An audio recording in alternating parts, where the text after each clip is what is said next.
Hi, என்னோட evening routine தான் பார்க்க போகிறீங்க. இன்றைக்கி தேர்ஸ்டே. வாசலில் இந்த மாதிரி மாடம் வச்சு விளக்கேற்றிட்டு இருக்கேன். இது ஈவினிங் வந்து 5:30லேருந்து 6:30க்குள்ளே வியாழக்கிழமானா ஏற்றினோம்னா நமக்கு வந்து இந்த குபேர டைமோ ஏதோ சொல்லுவாங்க, குபேர பூஜை பண்ணுற டைமோ என்னமோ அதுதானா. அந்த டைமில் நம்ம வாசலில் விளக்கேற்றினா ரொம்ப நல்லதுன்னு சொல்லுவாங்க. அதனால் வியாழக்கிழமானா எப்பயுமே இந்த மாதிரி மாடம் வாங்கி வச்சுருக்கேன். ரொம்ப அழகாக இருக்குங்க அந்த மாடம். நான் ஃபஸ்ட்டு அதை இன்ட்ரடியூஸ் பண்ண சொல்ல மீஷோவில் வந்து ரொம்ப கம்மி ரேட்டுக்கு வாங்கினேன். இப்போ அது ரொம்ப பயங்கர காஸ்ட்லியாக இருக்குது. ரொம்ப நல்லாயிருக்கும். அதில் ஆண்டாள் இருக்கும் அந்த கோலத்தில், ரொம்ப நல்லாயிருக்கும். அது விளக்கேற்றிட்டு அப்படியே வந்து இங்கே கிருஷ்ணர் இருக்கார், அவர்கிட்ட ஒரு சின்னதாக அந்த நைட் லேம்ப் மாதிரி ஒன்று இருக்கும், அதை ஏற்றி வச்சுருக்கேன். நெக்ஸ்ட் அப்படியே வந்து பயங்கரமாக பேருவாங்க. இந்த சாயந்தரம் 4 மணி ஆயிடுச்சுன்னா வீட்டுக்குள்ளே இருக்கவே முடியல. எல்லாருக்கும் அப்படி தானான்னு தெரியல. எல்லோரும் இப்போ எல்லாம் சென்னையை பொறுத்தவரை சம்மர் வச்சு செய்யுது. நெக்ஸ்ட்டு பூஜை ரூமில் வந்து எப்பயுமே சாய்பாபாவுக்கு ஏதாவது வச்சுட்டு இது சாமி கும்பிடுவேன். சாய்பாபாவுக்கு ஒரே ஒரு மாதுளம்பழம் வந்தது வச்சுட்டு விளக்கு எல்லாத்தையும் ஏற்றி வச்சு சாமி கும்பிட்டாச்சு. ஈவினிங் இது வந்து ரொட்டீனாக தேர்ஸ்டே அன்றைக்கி நான் எப்பயுமே பண்ணுவேன். பூ போட்டு கோலம் போட்டு இதெல்லாம் பண்ணுவேன். பூஜை பாத்திரமும் தேய்ச்சிட்டு ஒரு நாளைக்கு பூஜையும் பண்ணுவேன். நெக்ஸ்ட் வந்து டீ போடலான்னு சொல்லிட்டு ரொம்ப லேட்டாக தான் டீ குடித்தேன். 6 மணிக்கு மேலே ஆயிடுச்சு, 6:30 ஆயிடுச்சு. ஏன்னா நமக்கு வேர்த்து போதா, டீ குடிக்கிற மூடே இல்லை. சரி, பால் காய்ச்சிட்டு அப்படியே டீயும் போட்டு வச்சுட்டு அது கொதிச்சுட்டு இருந்தது. அதுதான் கொதிச்சிருந்தது. லேட்டு தான் ஆக்சுவலாக. நான் இன்னைக்கு டீ குடிக்கிறது எப்பயுமே 4:30க்கு குடிச்சிடுவேன். இந்த பிளான்ட் பாருங்களேன், 6-7 மாதமாக அதே மாதிரியே இருக்குது. அது அந்த ஜாடியில் இருக்கிறதுனாலையா என்னன்னு தெரியல, அது எதுவுமே ஆகாமல் இருக்குது. அதை தான் உங்ககிட்ட காட்டணும்னு சொல்லி காட்டினேன். நெக்ஸ்ட்டு நைட் டின்னருக்கு வந்து ரெடி பண்ணலான்னு சொல்லிட்டு வேர்க்கடலை வறுத்து வேர்க்கடலை சட்னி அரைக்கலாம்னு சொல்லிட்டு வேர்க்கடலை எடுத்து வறுத்தேன். கூடயே காஞ்ச மிளகாவும் சேர்த்து வறுத்துருவேன் நான். அந்த மாதிரி வறுத்துட்டிங்கன்னா காஞ்ச மிளகாய் நல்லா வறுபட்டுடும். எப்போ வேர்க்கடலை வறுத்திங்கனாலும் நல்லா வறுக்கணுங்க. அப்போ தான் வந்து சட்னி வந்து அந்த வாசனையாக அந்த ஃப்ளேவராக இருக்கும். நீங்கள் எதனா பர்பி பண்ணுறதா இருந்தாலும் சரி, எதுக்காக இருந்தாலுமே வேர்க்கடலையை பொறுத்தவரை நல்லா வறுத்தோம்னா அந்த ஃப்ளேவரை வந்து ரொம்ப என்ஹான்ஸ் பண்ணி கொடுக்கும். இது ஒரு நான் நல்லா வறுப்பேன் பாருங்களேன். அதுவும் இந்த மாதிரி அலுமினியம் இரும்பு பாத்திரம் இந்த மாதிரி இதில் வச்சு வறுத்தோம்னா நல்லா சீக்கிரம் வறுப்பட்டுடும். மிளகாயும் சேர்ந்து கூடயே நல்லா வறுப்பட்டுடும். மிளகாய் ரொம்ப வறுத்துச்சுன்னா நான் தனியாக எடுத்து வச்சிருவேன். நான் வெறும் கடலையை மட்டும் வறுப்பேன். வேர்க்கடலை சட்னி எத்தனை பேருக்கு பிடிக்கும்னு சொல்லுங்கள். இது தேங்காய் போட்டும் அரைக்கலாம். நான் தேங்காய் போட்டு அரைக்கல. நல்லா எப்படி வறுத்துருக்கேன் பாருங்கள். இந்த மாதிரி கலர் சேஞ்ச் ஆகணும் தோல். நிறைய பேருக்கு வந்து வேர்க்கடலை சட்னினா ரொம்ப இஷ்டம். அதுவும் தோசையோட வேர்க்கடலை சட்னினா எங்கள் வீட்டில் அப்படியே உயிரை விட்டுருவாங்க எல்லாரும். ரொம்ப பிடிக்கும் எல்லாருக்குமே. அன்றைக்கி 2 தோசை சாப்பிட்றவங்க 3 சாப்பிடுவாங்க, 4 சாப்பிடுவாங்க. கிறிஸ்பாக ஊற்றி தரணும்னு சொல்லுவாங்க. அதனால் சரின்னு சொல்லிட்டு வேர்க்கடலை சட்னியை போட்டுட்டு தனியாக மிளகாவை எடுத்து வச்சுட்டேன். அடுத்தது அந்த கடாயிலேருந்து இந்த வேர்க்கடலையை தட்டுக்கு மாற்றிட்டு ஒரே ஒரு ஆனியன் பெரிய வெங்காயமாக கட் பண்ணி வச்சுருக்கேன். அதை எடுத்து எண்ணெய் போட்டு கொஞ்சம் நல்லா வதக்கிக்கோங்க. நான் தேங்காய் போட்டு அரைக்கல, வெங்காயம் போட்டு தான் அரைக்க போகிறேன். வெங்காயம் போட்டு அரைச்சி பாருங்கள், வேர்க்கடலை சட்னி ரொம்ப நல்லாயிருக்கும். தேங்காய் தான் வச்சு அரைப்பாங்க, எனக்கும் தெரியாது. இப்போ கொஞ்ச நாள் முன்னாடி தான் நானே இதை கற்றுக்கிட்டேன். ரொம்ப நல்லா இருக்குது இந்த மாதிரி அரைச்சா. நீங்களும் ட்ரை பண்ணி பாருங்கள்.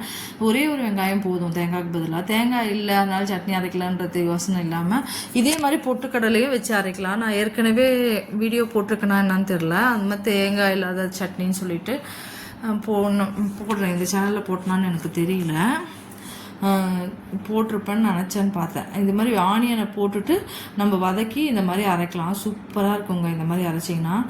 வேர்க்கடலை சட்னிக்கும் நான் இந்த மாதிரி பண்ணுறேன், ரொம்ப நல்லாயிருக்கு. தேங்காயை விட இது நல்லா இருக்கா மாதிரி எனக்கு ஒரு ஃபீலிங்கு. ஃபஸ்ட்டு ஆனியனை போட்டுட்டு அதுக்கப்புறம் வரமிளகாய். கொஞ்சம் காரம் இருக்கணும் வேர்க்கடலை சட்னியை பொறுத்தவரை. ஏன்னா வேர்க்கடலை கொஞ்சம் காரம் எவ்வளோ இருந்தாலும் அக்செப்ட் பண்ணிக்கும். அதனால் ஒரு 5-6 காஞ்ச மிளகாய் போட்டுருங்க. நெக்ஸ்ட் வந்து வேர்க்கடலை வந்து அந்த தோலெல்லாம் கொஞ்சம் ஒன்றும் அதிகமாக தான் எடுத்தேன். ரொம்ப எடுத்தால் புடச்சி எடுத்து இதுவாக எடுத்துக்கோங்க. அப்படியே கூட போட்டு அரைக்கிறாங்க நிறைய பேர், வந்து தோலோடு கூட போட்டு அரைப்பாங்க, நான் பார்த்துருக்கேன். அந்த மாதிரி அரைக்கலாம், ஒன்றும் பிரச்சனை இல்லை. எடுத்துக்கோங்க. நெக்ஸ்ட்டு காஞ்ச மிளகாய் போட்டுருங்க. ஒரே ஒரு குட்டியாக ஒரு சின்ன அரை குண்டு அளவுக்கு புளி போட்டுக்கோங்க. அது எப்பயுமே புளி வேணும். நெக்ஸ்ட்டு வேர்க்கடலை எடுத்து அதில் போட்டுருங்க. அப்புறம் தேவையான அளவுக்கு உப்பு போட்டுருங்க. எப்போ வேர்க்கடலை சட்னி அரைச்சாலும் எனக்குன்னு ஒரு பிடி எடுத்து வச்சுப்பேன் அந்த வேர்க்கடலையில்.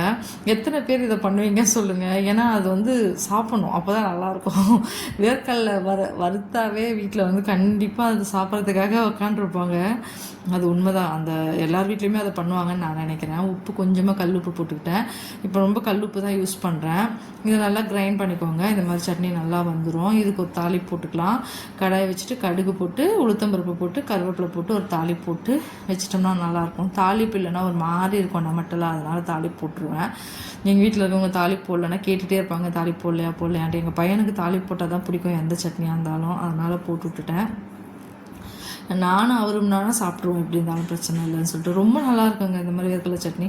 நெக்ஸ்ட்டு ஒரு தோசையை ஊற்றியாச்சு. நல்லா தோசை ஊற்றிட்டு வேர்க்கடலை சட்னி வச்சு இன்றைக்கி டின்னரை முடிச்சாச்சு. இன்றைக்கி ஈவினிங் ரொட்டீனில் இதெல்லாம் தான் பண்ணிகிட்டு இருந்தேன். கருவேப்பிலை போட்டுட்டு தாளிச்சிங்கன்னா ரொம்ப நல்லாயிருக்கும். வேர்க்கடலை சட்னியோட ஃப்ளேவராக இருக்கும் சாப்பிட்றதுக்கு. இவ்வளோதான் சட்னி ரொம்ப ரெடி. ஃபஸ்ட்டு சட்னியை ரெடி பண்ணிவிட்டு நெக்ஸ்ட்டு தோசைக்கல்லை போட்டு தோசை ஊற்றினேன். இரும்பு தோசைக்கல் தான். கொஞ்ச நாள் திடீர்னு வருது, திடீர்னு வரமாட்டேங்குது. இப்போ வந்து திருப்பி அதை நல்லா புளியெல்லாம் உப்பெல்லாம் வச்சு தேய்ச்சி நல்லா ரெடி பண்ணி வச்சுருக்கேன். இப்போ கொஞ்சம் நல்லா தோசை வருது. இப்போ ஊற்றினோம்னா நல்லா வருது. ஃபஸ்ட்டெல்லாம் நடுப்புற என்ன ஆகும்னா ஓரமெல்லாம் வேக மாட்டேங்குது, சென்டர் மட்டும் வெந்தது. அந்த மாதிரி இந்த இரும்பு கல் எல்லாமே கொஞ்சம் பிரச்சனை பண்ணிகிட்டே தான் இருக்கும். எப்பயுமே நம்ம அதை கொஞ்சம் கொஞ்சம் பழகி வைக்கணும். எப்போ பார்த்தாலும் எல்லார் வீட்லேயும் அப்படி தான் இருக்கணும். நான்ஸ்டிக்கில் கூட செய்யலாம், நல்லா தான் இருக்கும். என்னமோ இப்போ நான்ஸ்டிக்கை விட இரும்பு கல்லில் செய்யலாம் நல்லாயிருக்கும்னு சொல்லிட்டு இப்போ சாப்பிட்றது இதில் செய்ய ஆரம்பித்தாச்சு. நல்லாவே வருங்க. ஆனால் தோசை முருகலாக வேணும்னா இரும்பு கல் தான் எப்பயுமே. உண்மையாக இல்லையா சொல்லுங்கள். என்னோடய சேனல்லாம் பிடிச்சிருந்தால் லைக் பண்ணுங்கள், ஷேர் பண்ணுங்கள், சப்ஸ்கிரைப் பண்ணுங்கள். மெயினாக கமெண்ட் பண்ணுங்கள், சப்ஸ்கிரைப் பண்ணுங்கள். சப்ஸ்கிரைப் யாரும் பெருசாக பண்ண மாட்டேங்கிறீங்க. கமெண்ட்ஸும் பண்ணுங்கள். நிறைய ஷார்ட்ஸ் வீடியோஸ் போட்டுட்ருக்கேன். இதில் ப்ரெட் அல்வா கூட போட்டிருக்கேன், போய் பாருங்கள். சூப்பராக இருக்கும்.